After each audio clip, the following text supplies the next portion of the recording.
Pagi ini kami berada di Museum Panglima Jenderal Sudirman.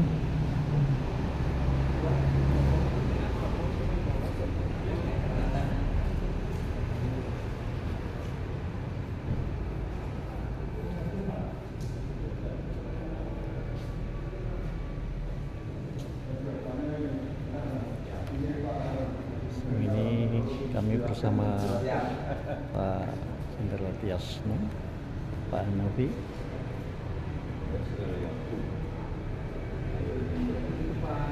Siap dulu tempat duduk, tempat tamu di depan Pak. Kalau yang ini dia di depan. Ini anunya sini yang kerja di sini. Rumah ini rumah Dinas Panglima TKR. Oh, rumah beliaunya. Siap. Ibunya sama anak-anaknya di sini. Waktu ditinggal itu beliau di sini ya. Setelah berangkat bergerilya di Mangkubumen. Oh, sudah. Siap. Di Mangkubumen, setelah itu di rumah Pak Ulu Sumarjo yang sekarang pakai desa. Rumah Dinas Panglima TKR. ini di Museum Pak Jenderal Sudirman. Siap. Saya ada di sana. Di Fitri. Seri Mata Uang Sudirman.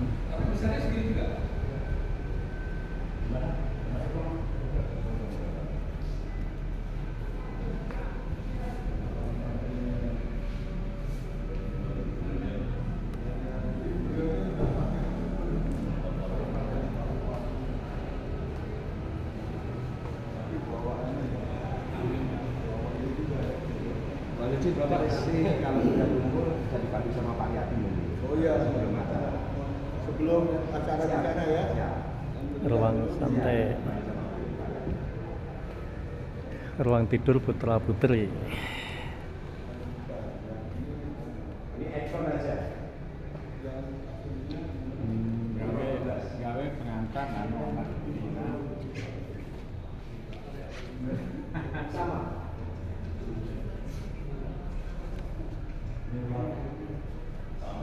Nanti anunya di sana.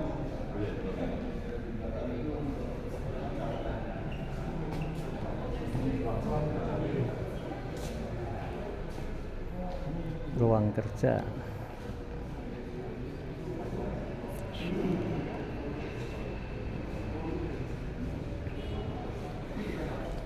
Dulu senjatanya Pak Dirman ya Pak ya? Iya.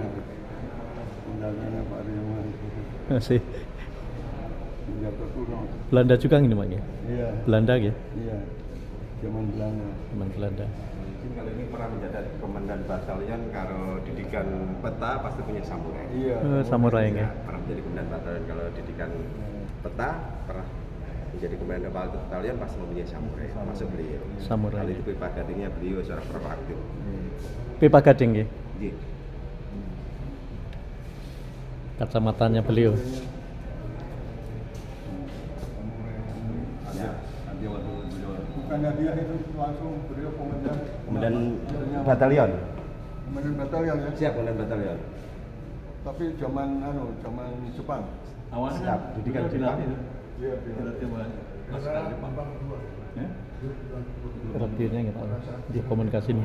Didikan peta gelombang 2. Gelombang pertama Pak Supriyadi. Supriyadi itu yang mungkin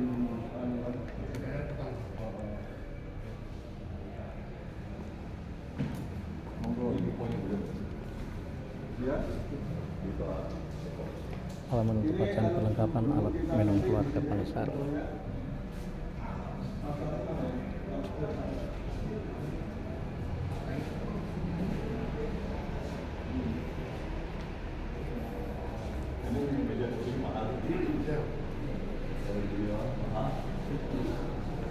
Ruang tidur Pangs.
dengan Siti Alfiah. Istrinya Siti Alfiah. Siti Alfiah.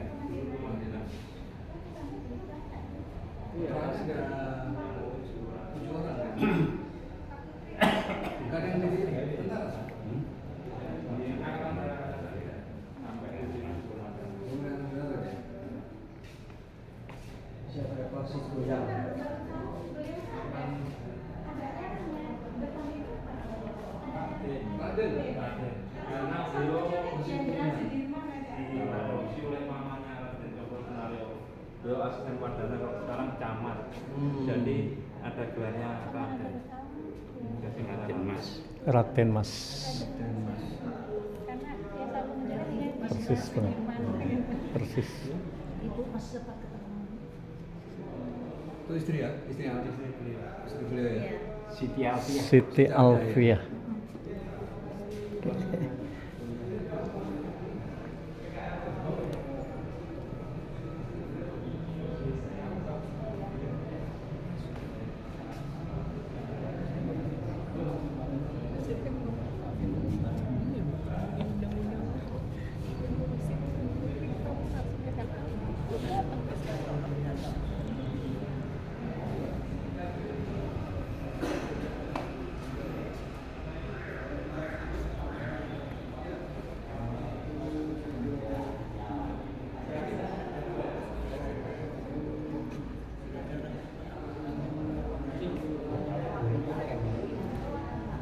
Kami berada di Museum Pangsarel Sudirman.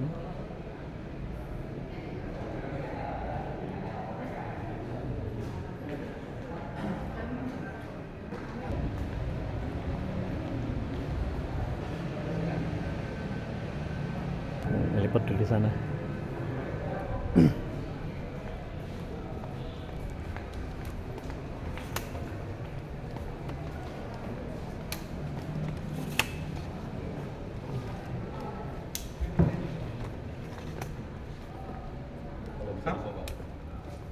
Kalau sudah menguap kemana-mana ya. Itu naik kan? Dihidupin.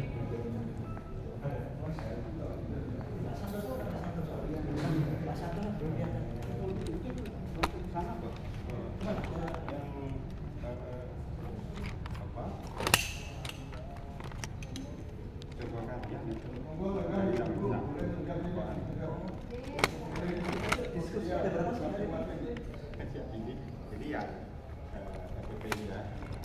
Nanti ya jam 1 ya.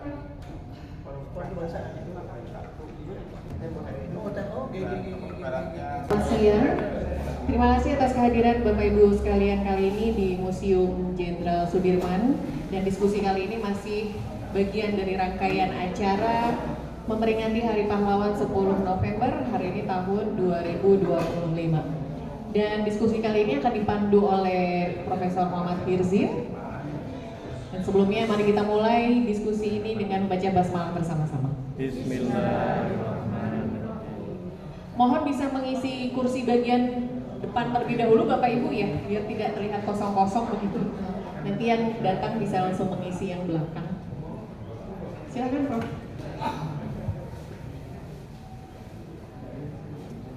Assalamualaikum warahmatullahi wabarakatuh.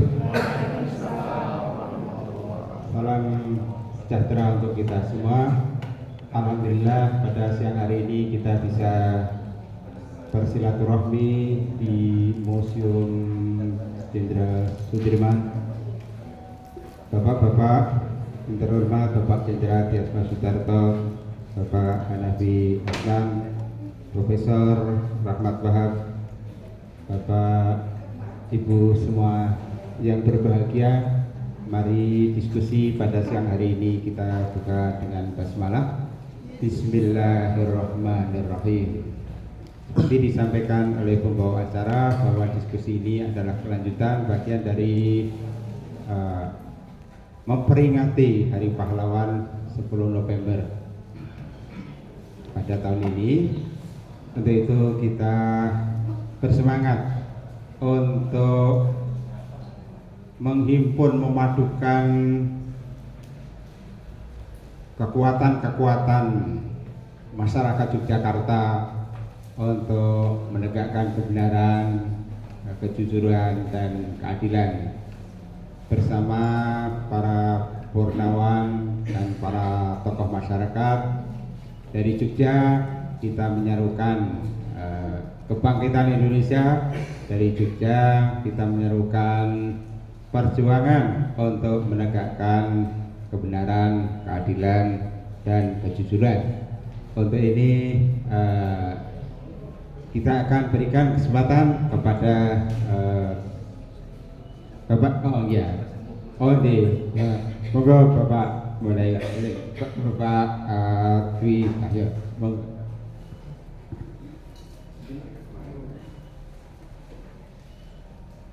Bismillahirrahmanirrahim.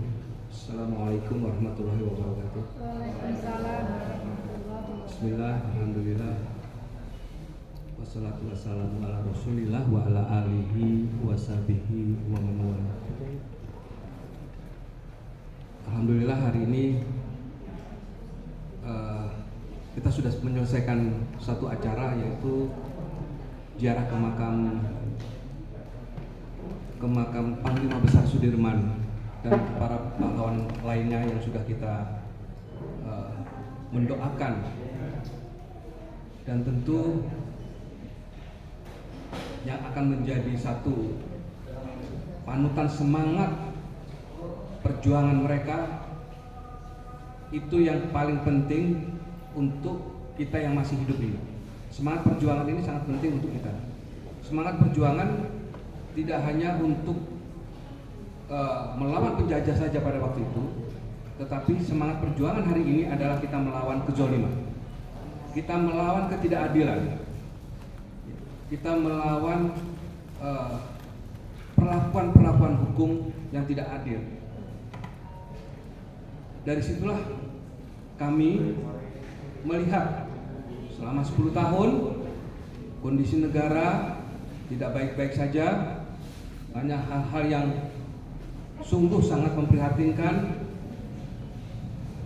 Tatanan hukum, tatanan politik, tatanan sosial, semua sudah tidak berjalan dengan baik, sehingga kami perlu memikirkan beberapa jenderal purnawirawan pada waktu itu yang ada di Jakarta, memikirkan sehingga terbentuklah FPP TNI ini.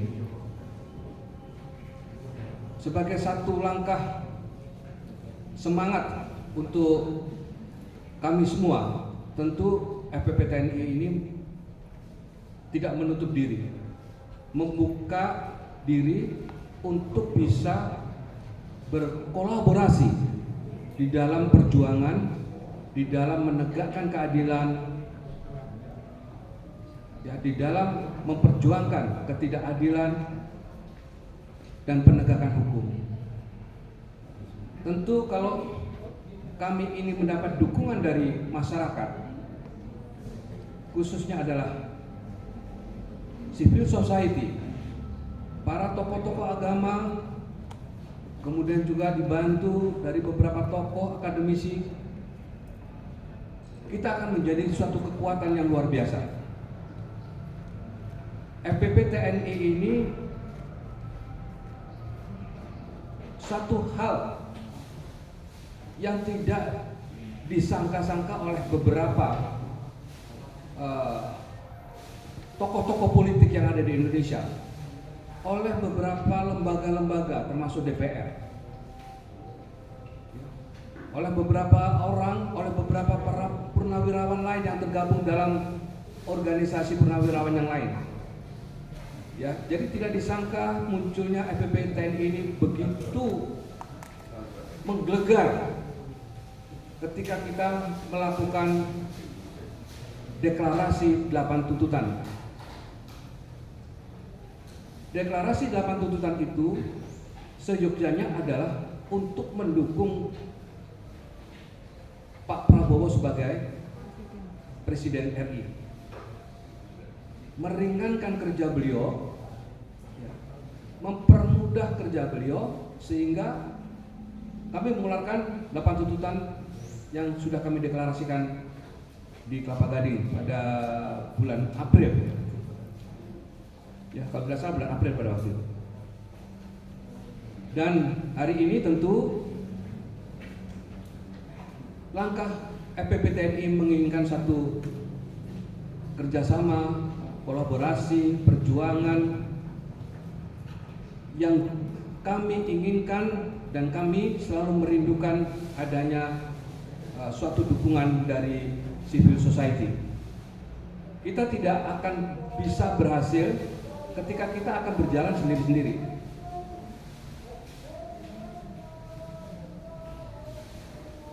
Jadi kami harap dengan adanya pertemuan-pertemuan hari ini, adanya kegiatan-kegiatan hari ini, itu dapat menyatukan kita semua untuk merencanakan ke depan kegiatan-kegiatan apa lagi yang sekiranya dapat untuk meningkatkan, membantu, memberikan masukan terhadap pemerintahan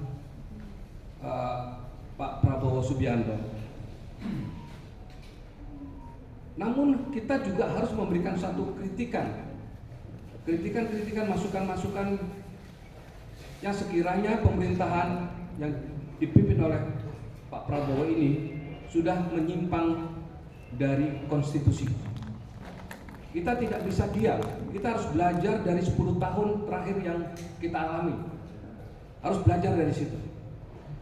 Oleh karena itu, kita tidak boleh mengkultuskan seseorang, tetapi kita boleh mendukung ketika seorang pimpinan itu mempunyai program untuk kepentingan bangsa dan negara ini. Kita harus tegak lurus kepada kepentingan bangsa dan negara. Para jenderal yang ada di FPP TNI, para purnawirawan yang ada di FPP TNI, yang mulai dari jenderal bintang 4 ya, sampai prajurit yang bergabung di FPP TNI, itu sudah sepakat untuk tegak lurus terhadap bangsa dan negara dan tidak punya kepentingan untuk mencari suatu jabatan. Jadi saya harap dengan nanti terbentuknya suatu ikatan ya, atau dukungan dari para civil society yang ada di Jogja ini, FPP TNI kemudian yang didukung juga oleh organisasi yang telah ada terdahulu, yaitu FPPI, Forum Purnawirawan Pejuang Indonesia. Ya, itu yang lebih dulu ada, yang dipimpin oleh Kolonel Sugeng Waras yang berpusat di Bandung. Itu sudah menyatakan, Pak Sugeng sudah menyatakan kepada saya pada waktu itu, FPPI tegak lurus dengan FPP TNI. Dan kebetulan saya juga ada di dalam organisasi itu sebagai pembina dan penasehat di FPP TNI. Di FPPI. Oleh karena itu, sekali lagi, mari kita galang kekuatan kita untuk menuju Indonesia yang lebih baik. Terima kasih, lebih kurangnya mohon maaf. Saya akhiri. Billahi taufiq wal hidayah. Wassalamualaikum warahmatullahi wabarakatuh. Mohon maaf, Bapak, mohon maaf, saya harus segera meninggalkan tempat ini. Ibu-ibu, bapak-bapak, mohon maaf, saya harus segera meninggalkan tempat ini karena saya harus kembali ke Jakarta. Jadwalnya memang, ya jadwalnya harus siang ini saya harus berangkat kembali ke Jakarta. Sekali lagi saya mohon maaf dan tetap semangat Bu, Bapak. Semangat. Terima kasih.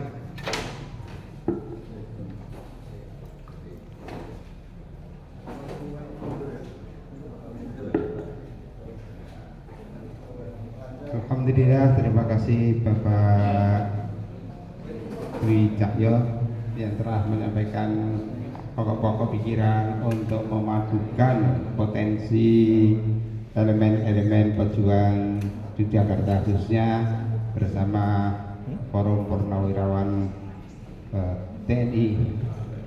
Berikutnya kita akan menyimak pesan-pesan penguatan untuk mengintegrasikan, mengkolaborasikan elemen-elemen aktivis pejuang di Yogyakarta bersama FPB TNI kepada beliau Bapak Jenderal Hanafi Aslan atau Bapak Jasnal lebih dahulu. Monggo.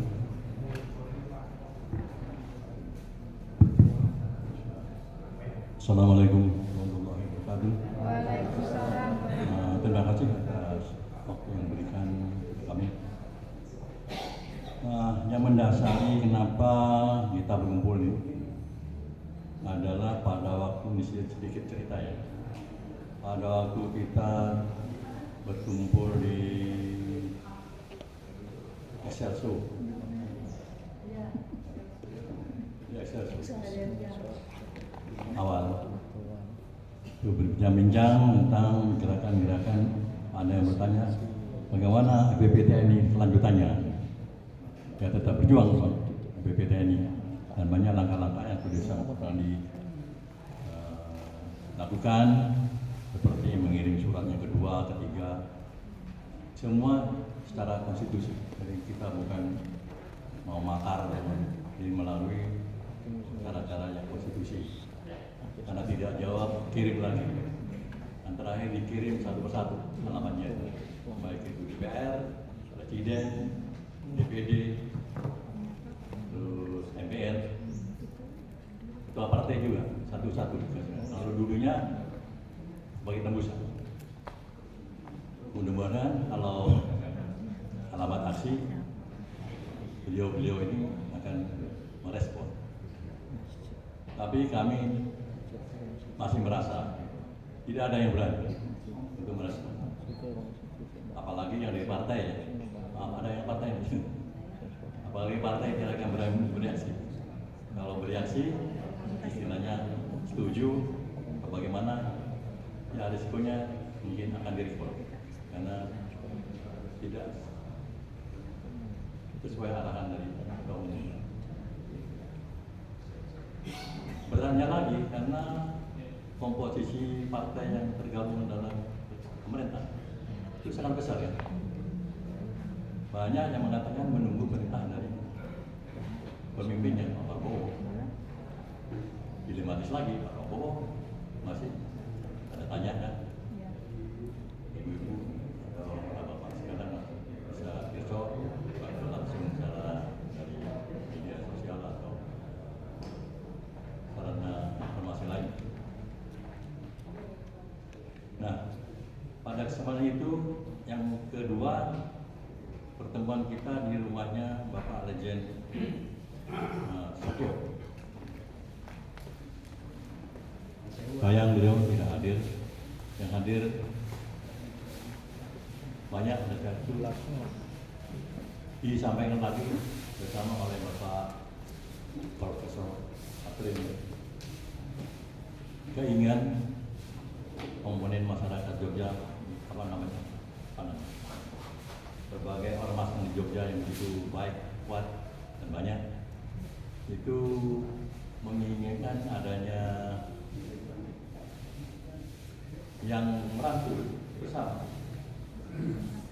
karena dari beliaunya juga dari juga organisasi yang lain merasa bahwa banyak yang melangkah sendiri-sendiri. Jadi tidak secara bersama sehingga merupakan kekuatannya besar. Hanya sporadis untuk kepentingan.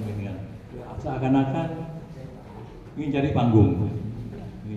Padahal kita tadi disampaikan oleh dari Pak Dwi tadi, kalau kita menyatu, berkolaborasi, suaranya itu lebih menggelegar dibandingkan kalau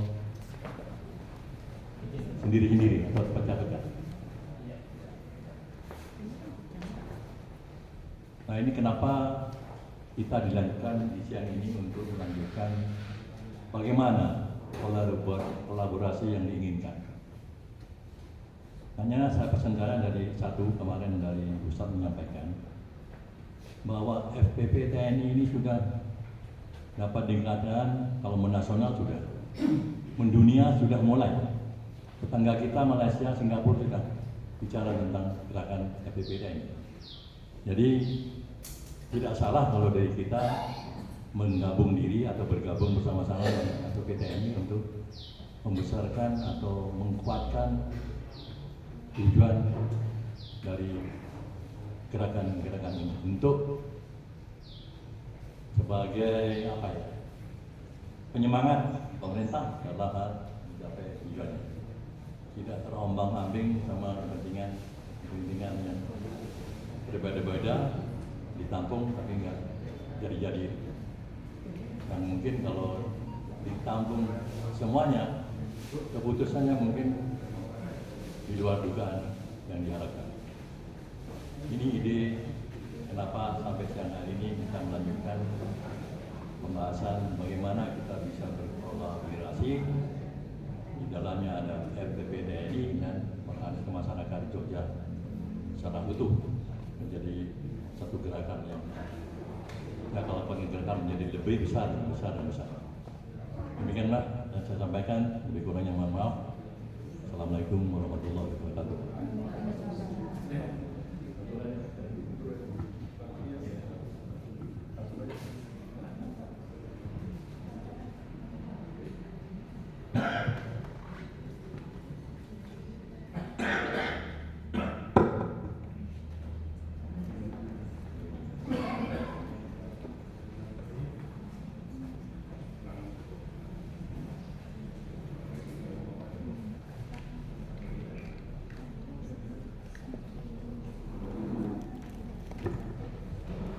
Assalamualaikum warahmatullahi wabarakatuh. Bapak Jenderal Hanafi Asnan sangat saya hormati, Bapak Jenderal Tiasno Sudarto yang saya hormati, Profesor Ahmad Firjin yang saya hormati, Bapak Jenderal yang hadir pada kesempatan ini dan para aktivis dan tokoh masyarakat yang sangat saya hormati dan hadirin yang berbahagia. Alhamdulillah, syukur kita panjatkan kepada Allah SWT karena pada siang hari ini kita bisa silaturahim sesama hamba Allah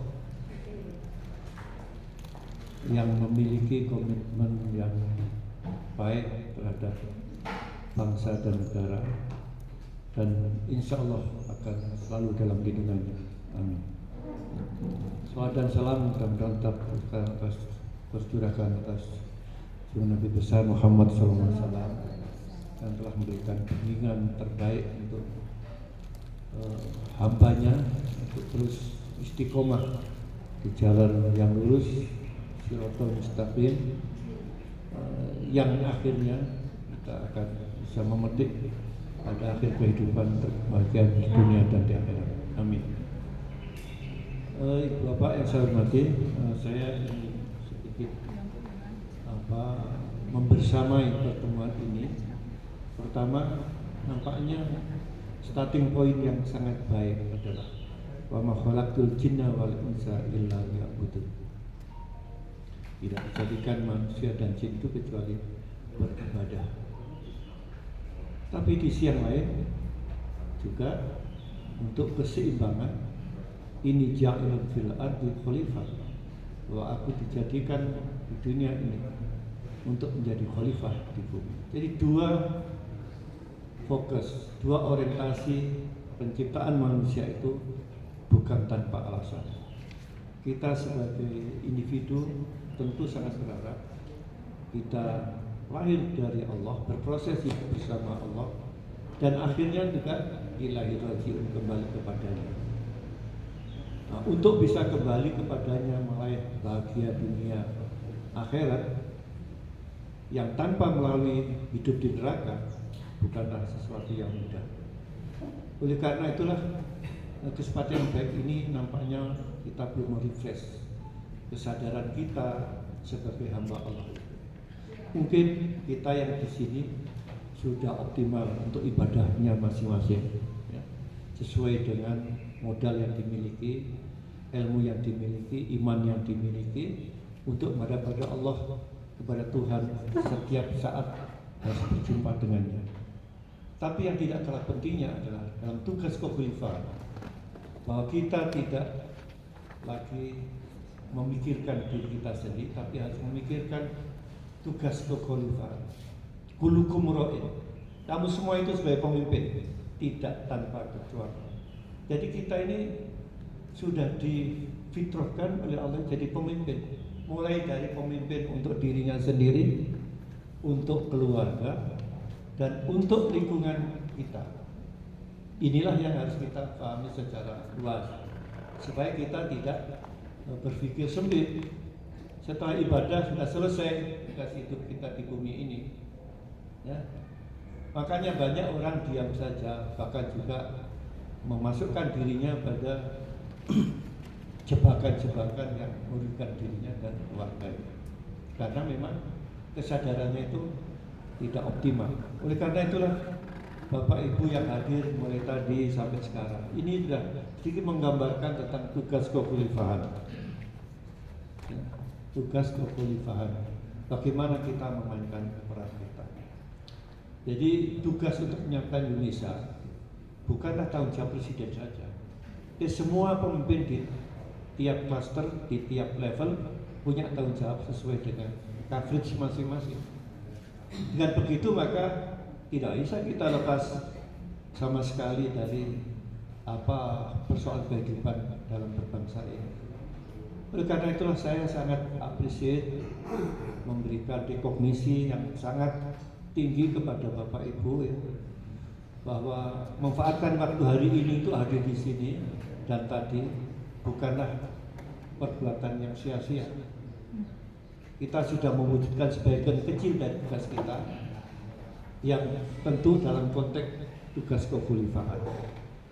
Nah, tugas ini belum pernah dikatakan selesai sebelum idza jaa ajalun astaqimna sa'atan wa lastaqdimu. Sebelum ajal itu tiba, maka tugas dua hal ini tetap menempel pada diri kita. Nah, inilah bagi yang sadar, insya Allah hidupnya itu menjadi tenang karena dia tidak satu memenuhi tugas ibadah, yang sisi lain juga tugas kekhalifahan apapun yang kita lakukan. Oleh karena itulah sejak awal tadi mengingatkan kita bersyukur kita tidak termasuk orang yang terjebak dalam 10 tahun ini menjadi orang yang terkungkung karena jasa yang lain kita tidak bisa bergerak apa-apa. Kita punya freedom of speech, freedom of thinking, freedom of action, karena kita tidak dalam jebakan orang lain, termasuk jabatan. Walaupun kadang-kadang juga membatasi kita karena sesuatu. Oleh karena itulah saya sangat apresiasi bahwa para prajurit TNI, ya, bersama para jenderal dan setiap unsurnya terpanggil untuk segera menyelamatkan Indonesia ini, ya, dari cengkraman yang mungkin melebihi daripada zaman penjajah. Jadi waktu itu kita baca sejarahnya bagaimana para tokoh, baik tokoh intelektual, tokoh agama, tokoh masyarakat, dan para prajurit berhasil memerdekakan, dan juga terakhir diakui berkali-kali oleh Pak Gatot bahwa yang berjuang untuk mengusir Belanda di Surabaya di bawah pimpinan Kiai Hasyim Asy'ari bersama kiai-kiai lainnya, ada sipil, mewakili sipil. Waktu itu jumlah tentara yang ada termasuk yang kuat-kuat belum sebanyak sekarang. Tapi kita tahu bahwa yang bertanggung jawab untuk menyelamatkan Indonesia ternyata semua unsur yang ada di, termasuk para kiai. Dan sekarang tidak boleh lepas dari itu. Semua unsur baik sipil maupun militer harus bergandeng tangan, harus berkolaborasi secara sinergis untuk menyelamatkan bangsa ini. Oleh karena itulah saya melihat bahwa kita sudah tahu bahwa setiap 5 tahun kita milih wakil-wakil kita. Apa yang ada? Wujud buka adanya. Adanya seperti tidak ada. Kita milih susah-susah biaya tinggi, wakil rakyat di Senayan, it doesn't work anymore. Mereka tidak bisa mewakili bagaimana mengawal pemerintah dengan baik. Yang kita harapkan sebagai kontrol sosial tapi tidak bekerja dengan efektif.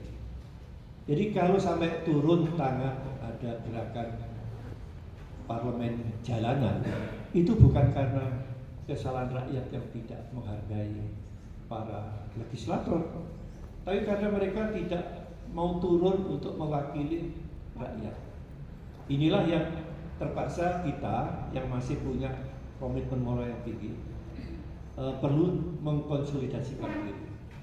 Kita senang sekali para tokoh di sini ada Pak Jenderal Tiasno dan Pak Jenderal Hanafi Asnan, mohon maaf Pak Jenderal. Sebagai senior yang dipercaya untuk mengawal terus melid yang lainnya, dan kita di sini juga ada Profesor Dirjen ini sama-sama kita orang kampus tapi ngedel ke. Jadi ya terus terang aja untung Pak Dirjen ini tidak ditangkap oleh polisi.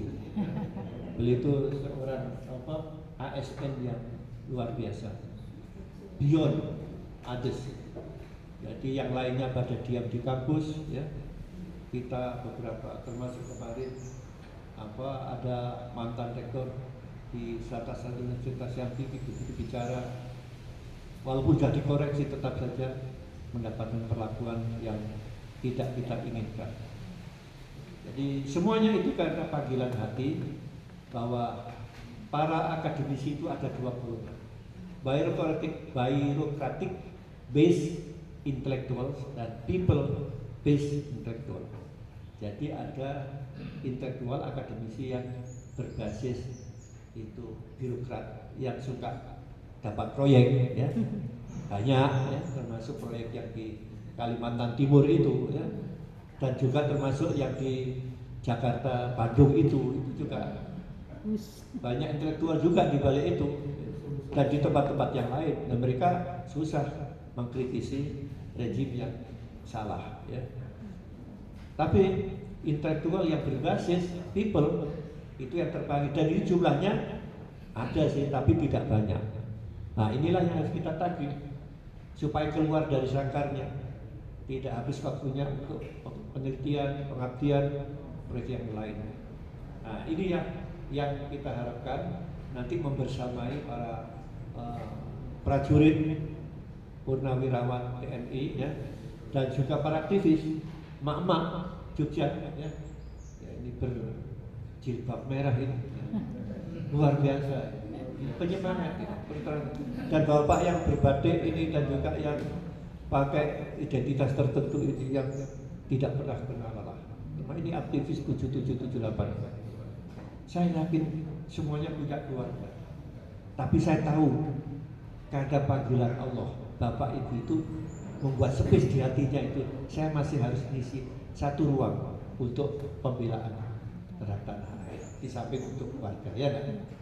Bukan sepenuhnya habis untuk keluarga selesai, karena tugas kekhalifahan itu dibanding untuk keluarga ada tugas sosial, termasuk tugas terhadap lingkungan.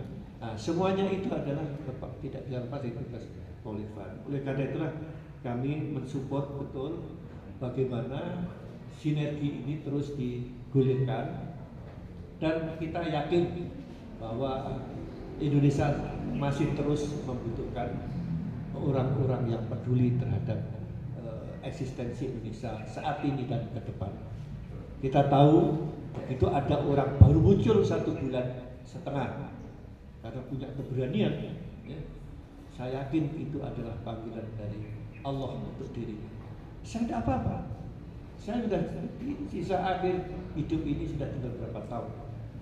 Tapi saya hanya hidup, sisa ini saya isi hanya untuk mendapatkan ridha Allah. Mau ditembak saya mati, ya, diracun silakan. Luar biasa. Ya. Tiba-tiba apakah itu Ratu Adil yang tidak terturunkan? Tapi mohon maaf ternyata Indonesia ini tidak aman-aman saja. Gitu. Begitu ini berlangsung dekat, tapi tidak tahu setelahnya pun juga masih. Kalau mau diberhentikan silakan. Sekarang pun juga tidak apa. Tapi yang penting saya tidak akan berhenti untuk berjuang membela rakyat. Inilah salah satu contoh seseorang sudah terpanggil hatinya. Istilahnya apa? Dalam bahasa Colbert itu level ke-6, level 1. Kamu tuh baik karena menyenangkan saya. Pak Purba, baik. Tapi Pak Purba, kita baik karena saya menyenangkan jenengan, jenengan menyenangkan saya. Saling. Yang ketiga, level ketiga benar adalah saya menjadi kalau apa bisa memenuhi apa yang dibuat aturan oleh pimpinan. Peraturan dibuat oleh pimpinan, itulah yang cocok. Yang ketiga, yang dibuat oleh DPR. Ya. Antara Presiden dan DPR. Itu level keempat. Level kelima, konstitusi lebih tinggi, undang dasar. Level ketiga adalah al-haqqu min rabbik. Jadi kalau sudah begitu, itu tingkat kebenaran yang paling tinggi. Jadi kalau sampai siapa Pak Purbaya itu menyatakan yang saya perjuangkan adalah kebenaran yang ke-6, cuma tidak dinyatakan. Itu dalam teori Colbert itu begitu, perkembangan moral. Jadi inilah. Nah, sedangkan kita lihat pertontonan sekarang itu, yang kelima saja dimain-mainkan, diturunkan menjadi keempat. Gimana kita mau? Jadi makanya sampai sekarang, mengapa itu? Loh, siapa benar menyetujui keputusan MK itu sudah sah diberlakukan? Loh, DPR belum menyikapi dan belum ada perubahan KPU. Loh, kok tiba-tiba aturan itu diberlakukan? Ini adalah yang diintai oleh. Jadi ini kan sudah menurunkan tingkat kebenaran. Kok dipakai menentukan pemilihan calon presiden. Inilah. Jadi istilahnya apa? Siapa yang waras sekarang? Siapa yang waras? Saya tadi pagi bel-belan sama Mas Komarudin Hidayat. Mas, hebat sekali bilang viral sekarang. Ya gimana lagi? Saya hanya bisa berbuat begitu sebelum upacara. Kita coba kumpulkan orang yang punya hati dan pikiran yang waras. Sekarang ini sedang posisi yang teruji oleh ada di sekitar kita. Oleh karena itulah sekali lagi saya berdoa dan Bapak Ibu sekalian tetap menjaga hati-hati yang sudah baik itu ya, untuk diri sendiri dan untuk terus berjuang bersama yang lainnya. Insya Allah ya, intansurullah ya. Jika kita mau bantu Allah, Allah akan bantu kita. Insya Allah ini yang menjadi komitmen kita. Mudah-mudahan Allah meridhoi apa yang menjadi niat dan langkah-langkah kita. Amin. Saya kira ini yang bisa saya sampaikan.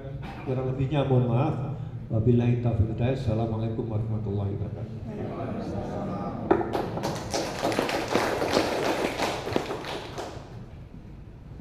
Terima kasih Prof. Rahmat Wahab.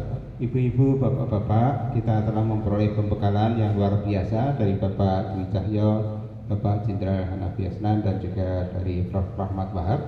Depan dua hal, satu, apa langkah-langkah perjuangan kita lebih lanjut, dan kedua, bagaimana langkah kita untuk menghimpun elemen-elemen pejuang di Jakarta ini sehingga dapat bersinergi menjadi kekuatan yang utuh, tidak terserak-serak kemana, dan juga ya seperti digambarkan oleh Kanjeng Nabi, janganlah sampai kita ini terserak-serak nanti seperti binatang yang terlepas dari jamaahnya nanti akan diterkam oleh serigala. Nah, makanya supaya kita tidak tertekam oleh serigala dari manapun, mari kita berhimpun Monggo bapak-bapak ada ide gagasan untuk penyatuan untuk membuat wadah persatuan ini, barangkali Pak Firdaus atau monggo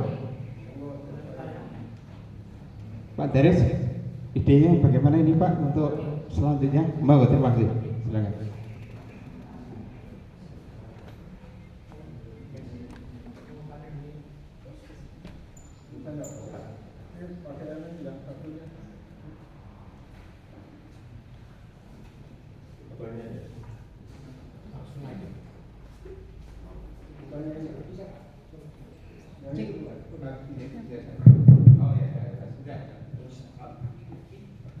Bismillahirrahmanirrahim. Assalamualaikum warahmatullahi wabarakatuh. Waalaikumsalam.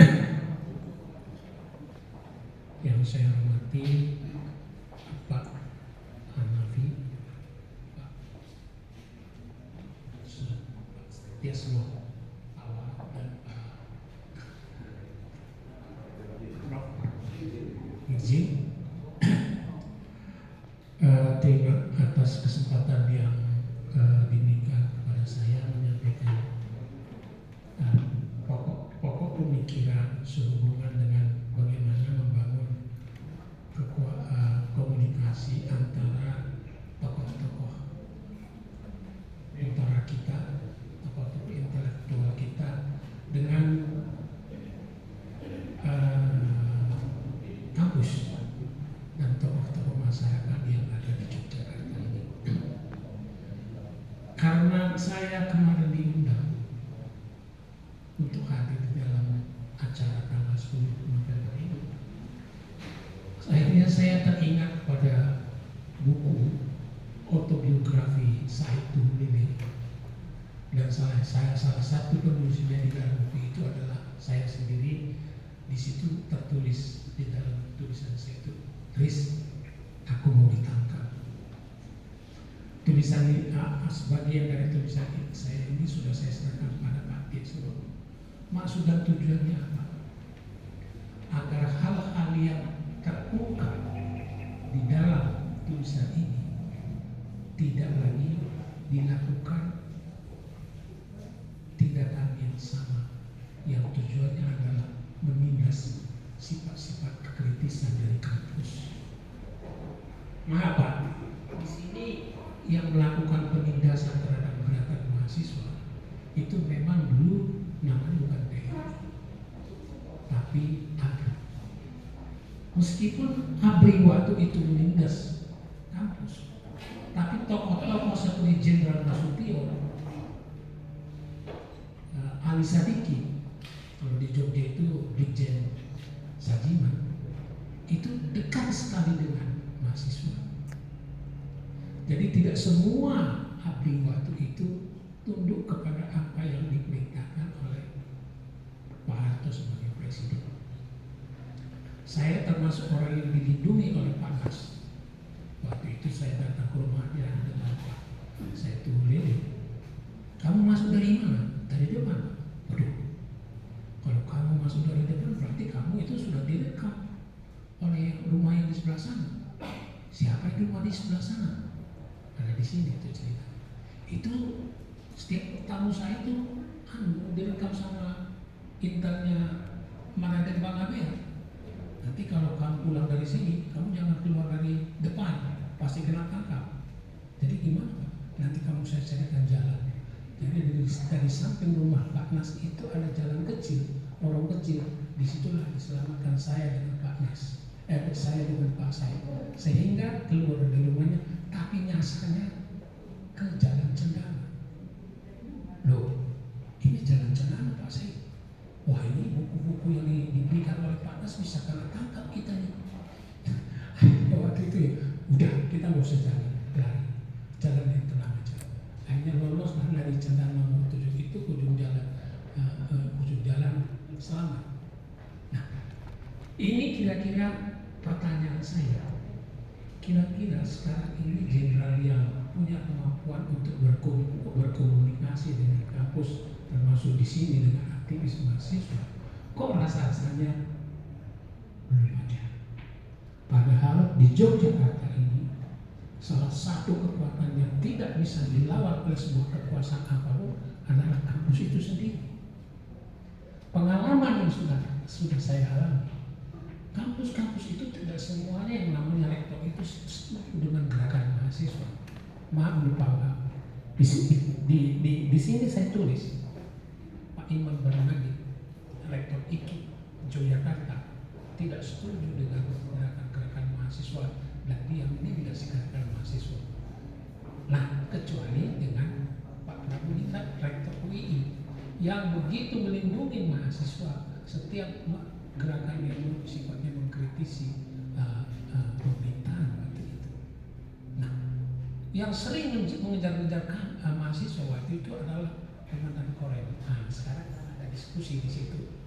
Nah, itu dulu markas Korem. Nah, komandannya waktu itu MM Sitorus. Itu tidak henti-hentinya itu mengirim pasukan ke kampus bagaimana cara untuk menindas gerakan-gerakan mahasiswa termasuk menyerbu kampus UGM dan melakukan pemukulan sehingga banyak mahasiswa di kampus UGM yang menjadi korban dan terpaksa dibawa ke Bethesda dan Pantai. Tapi apakah karena itu kemudian mahasiswa itu berhenti untuk mengkritisi kekuasaan? Tidak. Mahasiswa tidak pernah takut. Nah, oleh karena itu sekarang pun menjadi sebuah pertanyaan kepada Pak Hirji, kenapa ya mahasiswa kita sekarang ini kok lesu? Ada apa? Apa penyebabnya? Saya khawatir jangan-jangan uang korupsi yang triliunan itu mulai diecer-ecer sehingga mahasiswa itu pingsan sebelum bergerak. Ini analisa saya secara permukaan aja. Apakah benar seperti itu? Saya belum tahu.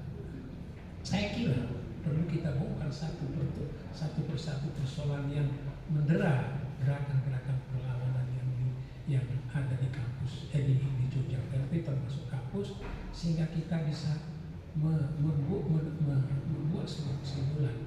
Forum Purnawirawan Prajurit TNI ini kira-kira seperti apa kerjasamanya dengan gerakan-gerakan kemasyarakatan, termasuk dengan aktivis mahasiswa itu sendiri. Saya kira ini sebuah perlu saya sampaikan kepada bapak-bapak ibu sekalian. Janganlah kita ini kumpul pada saat kita mau di musim tidak. Kalau saya dengan Pak Profesor Wahab itu hampir seminggu sekali itu ketemu. Dan kecemasan itu membuat apakah ini masih kuat untuk melihat situasi berkembang sekarang? Saya sudah 73 tahun dikasih kekuasaan apapun sudah tidak ada perlunya lagi. Ya toh? Nah sekarang bagaimana caranya untuk mengaktifkan orang-orang kepada masyarakat yang umurnya 50 tahun ke bawah? Belum ada rumusnya sama sekali. Saya melihat bahwa kecemasan saya ini saya salurkan kepada siapa?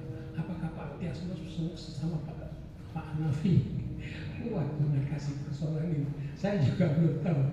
Nah, kalaupun ada kata kuat, sampai kapan? Ini saya buat catatan kecil saja.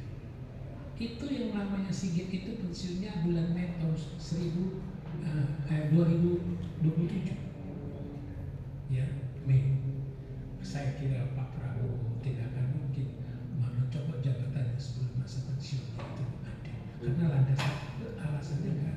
Persoalannya sekarang adalah sejak 2006, awal 2006 sampai Mei 2027, apa yang dilakukan oleh polisi terhadap tokoh-tokoh yang sekarang dijadikan sebagai tersangka dalam kasus pencemaran nama baik Joko Widodo. Nah, berpikir Pak, apakah Pak Sigit ini apa untungnya dia membela Roy dan kawan-kawan? Tapi kalau dia membela Jokowi, saya kira masih ada imbalannya. Ini praduga saya. Nah, oleh karena itu Bapak-bapak sekalian, ayo kita diskusi. Kira-kira ada nggak solusinya untuk mencari jalan keluar terhadap kemiskinan yang mendera rakyat kita sekarang ini. Lebih dan kurangnya saya minta maaf. Wabillahi taufiq wal hidayah. Wassalamualaikum warahmatullahi wabarakatuh. Waalaikumsalam warahmatullahi wabarakatuh. Terima kasih Bapak dari Sarjana Hukum. suara mak-mak. Silakan Mbak Jova. Ya. Terima kasih. Perkenalkan, nama saya Mariana Ulfa, panggilannya Jova. Dan saya coba fokus ke kebersamaan yang tadi diinginkan oleh FPP untuk mengajak organisasi yang lain. Background saya komunikasi, dan berdasarkan dari model komunikasi organisasi, saya menyarankan untuk ada kegiatan rutin begitu Pak dari FPP, misalnya sebulan sekali gitu, dengan mengundang berbagai elemen masyarakat begitu. Yang dibahas mungkin bisa update tentang isu-isu terkini. Jadi kita selalu mendapatkan perkembangan, kemudian masukan. Selain itu berbagai organisasi masyarakat ini juga bisa saling mengenal satu sama lain. Plus nanti kalau bisa, yang tadi dikhawatirkan Bang Daris adalah aktivis 50 ke bawah gitu. Iya, saya termasuk yang milenial, memang jarang sekali Bapak. Tapi saya juga coba usulkan untuk diundang Pak. Jadi mungkin nanti siapa ini jadi sasaran, dosen di mana atau aktivis di mana, diundang perorangan. Jadi mengundang saja, FPP bisa mengundang, kan ada pertemuan rutin. Nanti mungkin bisa dihadiri oleh tokoh FPP juga bergantian, nggak harus semua bersamaan gitu, karena itu dijadikan agenda rutin gitu. Mahasiswa juga diundang Pak gitu, walaupun mungkin belum tentu hadir, tapi diundang terus. Tapi setidaknya kan awareness itu terbangun gitu ya terhadap kegiatan FPP, dan ada isunya gitu. Bulan ini narsumnya siapa, isunya apa, maksudnya itu tempatnya bisa apakah mau bisa rutin di sini atau di mana gitu ya, yang bisa diterima secara umum gitu untuk masyarakat. Saya rasa itu usulan dari saya, mudah-mudahan bisa terlaksana. Dan selanjutnya next step-nya Pak, kalau itu bisa dilakukan diskusi rutin, sekalian Pak tambah kamera, buka akun YouTube Pak. Diskusinya bisa di-share kemana-mana, jadi lebih luas lagi jangkauannya. Terima kasih. Terima kasih Mbak Jova, ide yang bagus dan praktis untuk dilaksanakan. Bapak Ibu ada tambahan? Moga Ibu. Mak lagi. Baik, terima kasih. Sebelumnya, bismillahirrahmanirrahim. Assalamualaikum warahmatullahi wabarakatuh. Mengenalkan diri, nama saya Nur Aisyah Haifami. Kebetulan saya adalah Ketua Persaudaraan Mak-Mak Indonesia. Jadi ini hanya berbagi cerita dan pengalaman gitu ya. Dari pertama kali PMMI berdiri itu tahun 2018, dan alhamdulillah sampai sekarang masih ada, dan insya Allah tanggal 20 nanti kita mau mengadakan milad yang ke-7 tahun. Nah, dari pengalaman PMMI ini, awalnya ketika kita awal itu mengikuti fatwa ulama untuk mengusung Pak Prabowo Sandi pada saat itu gitu. Nah, setelah itu karena Pak Prabowo Sandi itu nggak jadi gitu ya, akhirnya kami rencana mau membubarkan diri gitu kan. Udah bubar aja dah, udah nggak jadi gitu ya. Tapi ternyata semangat mama di dalam itu nggak mau untuk bubar. Jangan, betul, kita mengundangnya mak-mak ya di sini. Jangan Mak Ais, nggak usah dibubarkan, tetap ada. Berarti setelah itu PH berpikir keras, jangan sampai PMM itu mati, gitu kan? Kalau cuma gosip di WA, ngobrol-ngobrol nge-share yang nggak jelas, kadang-kadang hoax juga gitu yang di-share di WA itu kan nggak positif, nanti akan mati itu grup. Akhirnya kita buat tadi seperti usulnya Mbak Jova, ya, kita ada rutin pengajian gitu ya, namanya Majelis Taklim Jami atau Sakinah. Kemudian kita juga ada grup bisnis juga namanya Business Corner, itu juga mengumpulkan para pejuang-pejuang tadi untuk bertemu di bisnis gitu ya. Dan PMMI forum juga kita rutin, kita ada pengajian rutin juga setiap 1 bulan sekali. Nah, yang kami usulkan itu adalah yang pertama tadi tentu saja bagus kita mengundang seluruh elemen ya. Elemen yang mungkin sama ini mati suri, dan ada beberapa yang tenanto wingi wes belong ngono jebulane nak ketik husnya akhirnya dibayar APBN ya gitu-gitu kan. Ini saya itu berusaha ngotoati ya sama mak-mak iki piye cara ben ora mutung gitu ya. Dan kita kadang bikin terakhir itu yang paling heboh acara PMMI itu adalah 1 juta wanita mengetuk pintu langit. Itu jadi kita mengadakan acara pada saat itu masih Covid ya. Kita mengadakan acara Zoom yang diko pada saat itu ada Pak Amin Rais, Pak Din Samsudin, kemudian Pak Gatot Nurmantio gitu. Itu keberanian mak-mak ya. Jadi pada saat itu kok Bapak Nusa pun ya bapak-bapak bukan apa-apa kok doanteng gitu gitu ya. Wah, saiki kita bikin Zoom, jadi acara Zoom offline dan online, kita undang tokoh-tokoh waton wani gitu. Saya minta tolong Pak Supri, kebetulan Pak Supri Fadoli, penasehat dari PMMI, Pak Minto dihubungkan Pak Din Samsudin, dihubungkan dengan Pak Gatot Nurmantio, dihubungkan dengan siapa tokoh-tokoh pada saat Pak Amin Rais. Mereka berbicara memberikan semangat gitu. Nah, dan pada saat itulah terbentuk forum Majelis Taklim Sedi ini. Jadi ada suatu grup dengan anggota itu 98 ketua pengurus Majelis Taklim Sedi ini gitu. Kita kumpulkan dengan diawali oleh acara tersebut. Ini adalah alhamdulillah kami bersyukur Mak di sini ya, dengan adanya acara pada siang hari ini. Ini adalah momen kita bangkit kembali ya dalam keterpurukan dan ketidakpastian. Dan mungkin ini akan ada juga, saya akan menanyakan sebenarnya Pak Prabowo itu kemana atau Pak Jenderal arahnya itu. Artinya ini gitu loh. Abang Ijo kemarin kita udah senang dengan Pak Purbaya yang luar biasa semangatnya ya, mereformasi korupsi dan sebagainya semua sudah tapi kok seperti itu. Nah, mungkin dengan adanya pertemuan rutin itu akan membantu kita, terutama ini kita berbicara atas nama relawan ya, itu mengetahui oh kita harusnya bersikap seperti ini, kita harus mempercayai seperti ini.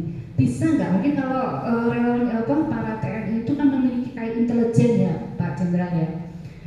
Intelijen apakah masih bisa bekerja kan intelijen para purnawirawan itu, dan mereka bisa nginguk, bisa ngira-ngira oh nanti seperti ini, nanti seperti ini.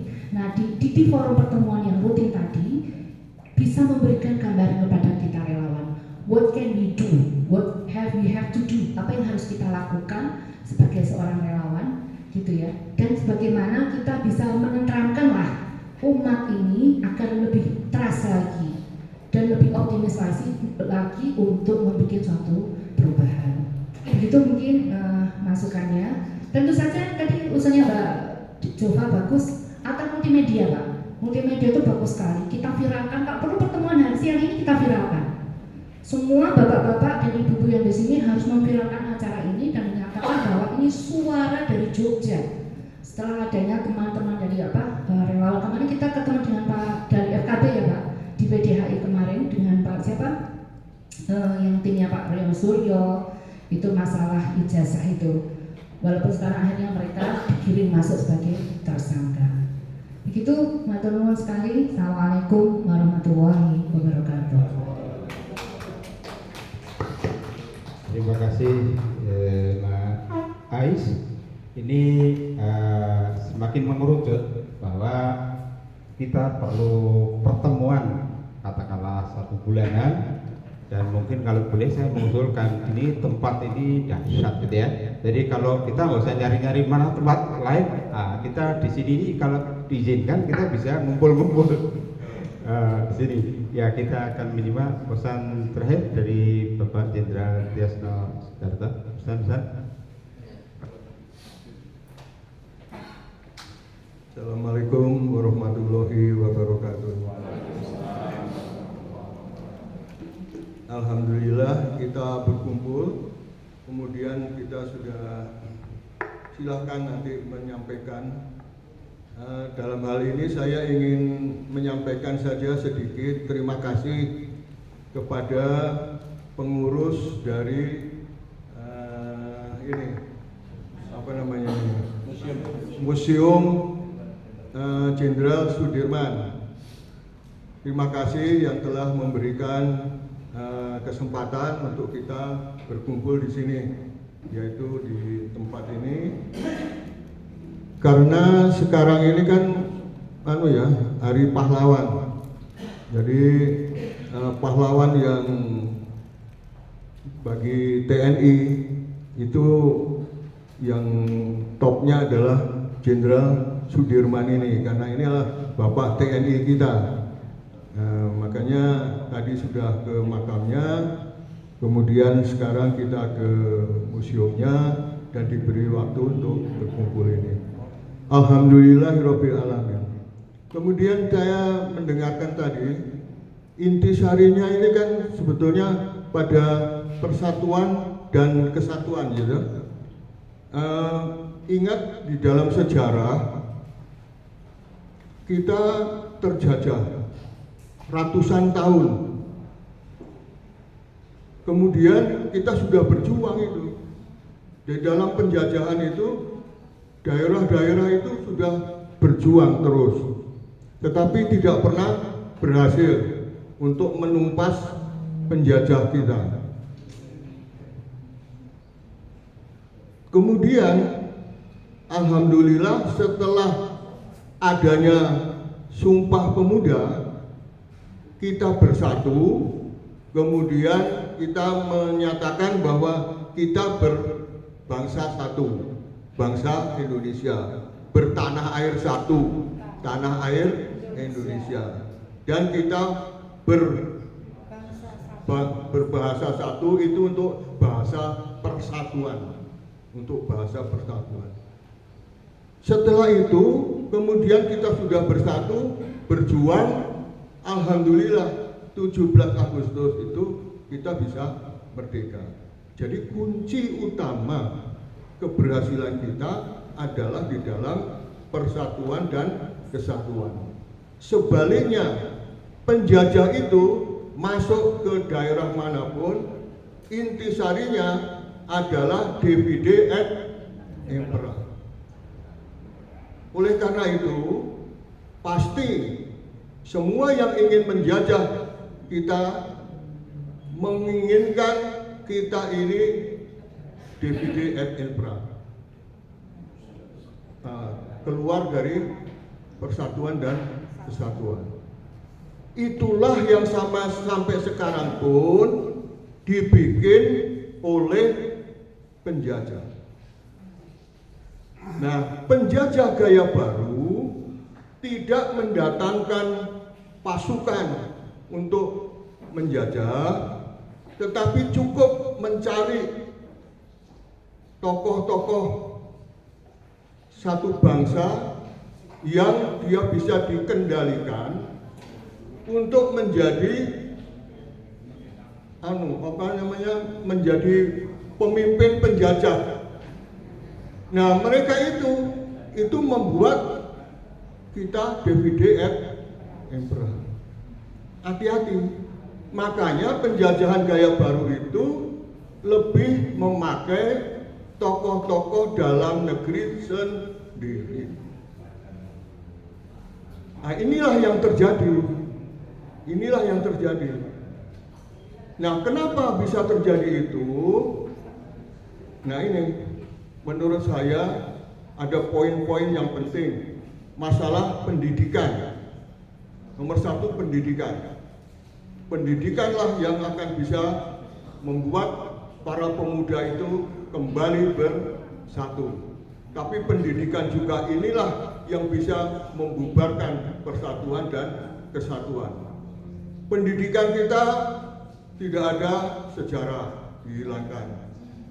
Masalah-masalah tentang pribumi, kebumian, bumi ini tidak ada di pelajaran kita. Jadi sekarang pemuda itu nggak tahu mana hasil dari dari daerah hasil bumi, dari pulau-pulau tertentu, itu nggak ngerti. Memang itu sengaja dihilangkan. Berarti apa? Ini pendidikan kita, jangan sampai pendidikan kita ini dikuasai oleh orang-orang yang tokoh asing yang akan menjajah Indonesia. Ini sangat berbahaya. Nah, kita harus sampaikan, mari kita bersama-sama kita usahakan pendidikan kita diperbaiki. Pendidikan. Yang lainnya adalah politik. Masalah politik. Politik dulu kita merdeka itu apa sih? Landasannya nanti akan mendirikan jadi bangsa Indonesia yang sudah merdeka bersepakat kalau sudah merdeka ini kita mendirikan negara yang namanya Negara Kesatuan Republik Indonesia. Negara kita itu landasannya adalah Pancasila. Pancasila itu dijabarkan di dalam Undang-Undang Dasar 45. Tapi sekarang di amandemen itu dihilangkan semua di situ unsur Pancasila, namanya Pancasila masih ada, tetapi nilai-nilai Pancasila ini sudah diganti, dihilangkan, diganti dengan liberalisme, kapitalisme, dan individualisme. Ini terjadi. Dulu tidak ada istilahnya main politik-politikan zaman kemerdekaan itu. Semua adalah rakyat untuk kepentingan bangsa, untuk kepentingan tanah air. Tapi sekarang karena amandemen dirubah, apa-apa harus lewat partai. Ini namanya partai itu adalah kelompok-kelompok masing-masing. Ini berarti ini kita dihancurkan.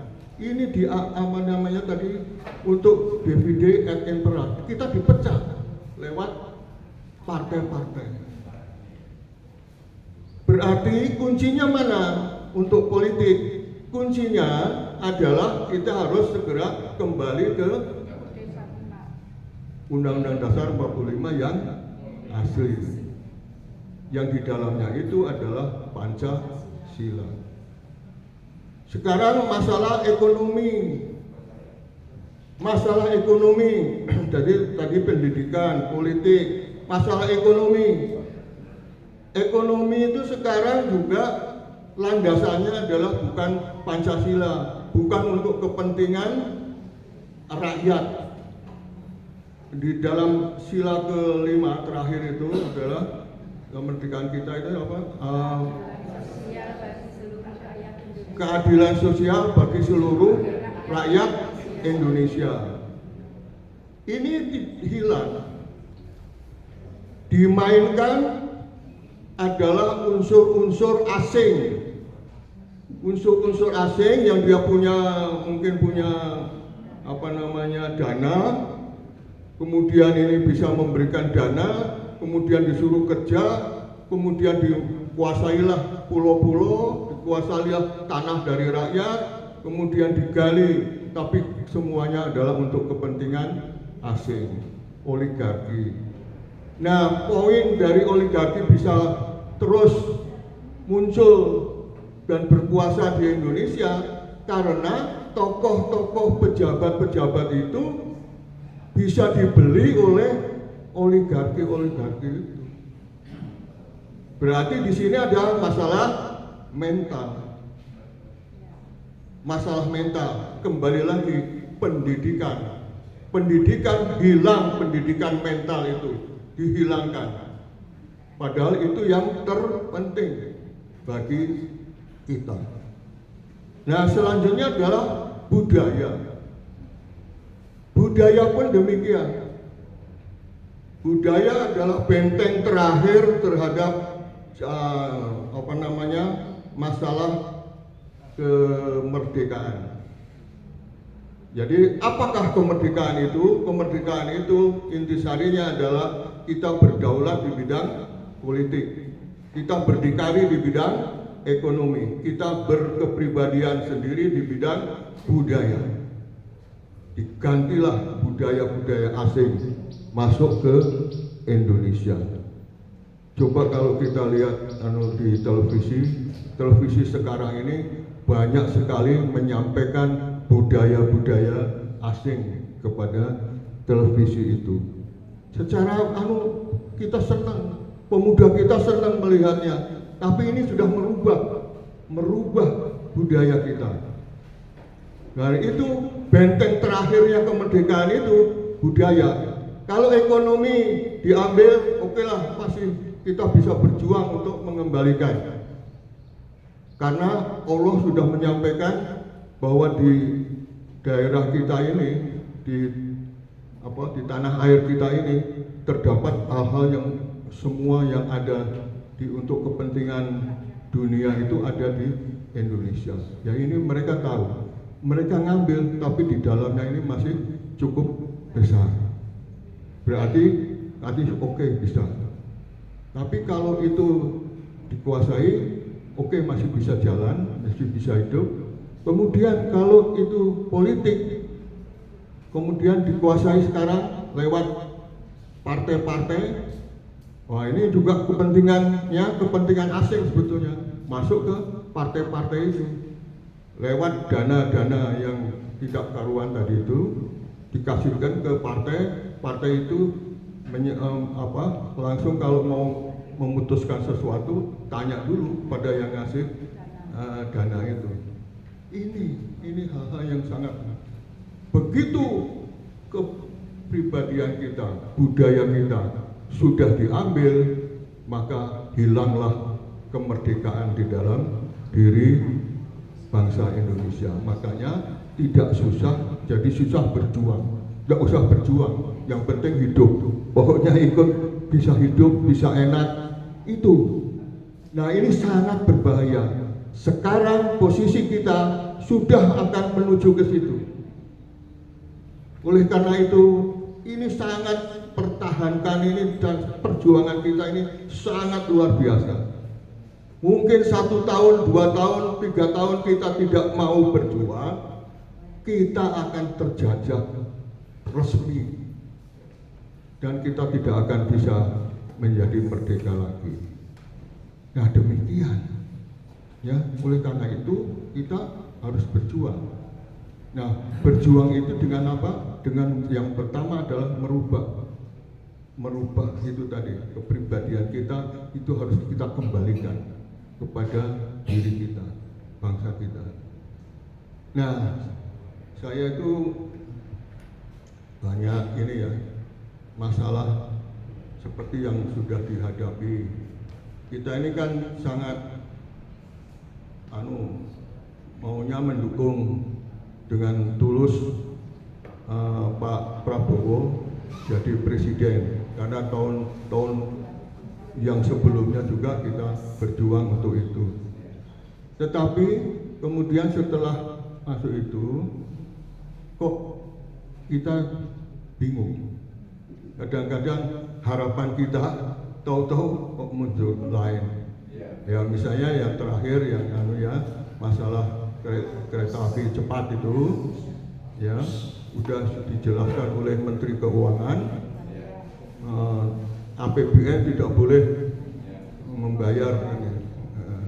Jadi rakyat tidak boleh dipotong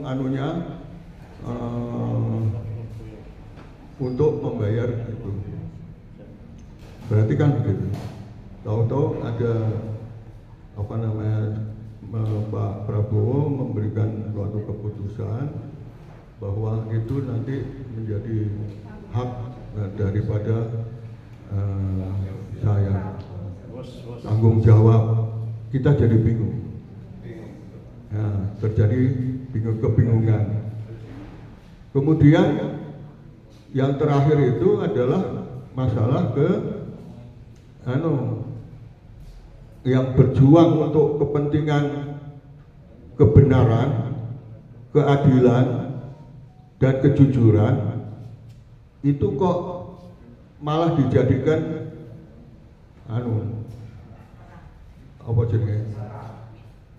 tersangka, dijadikan tersangka.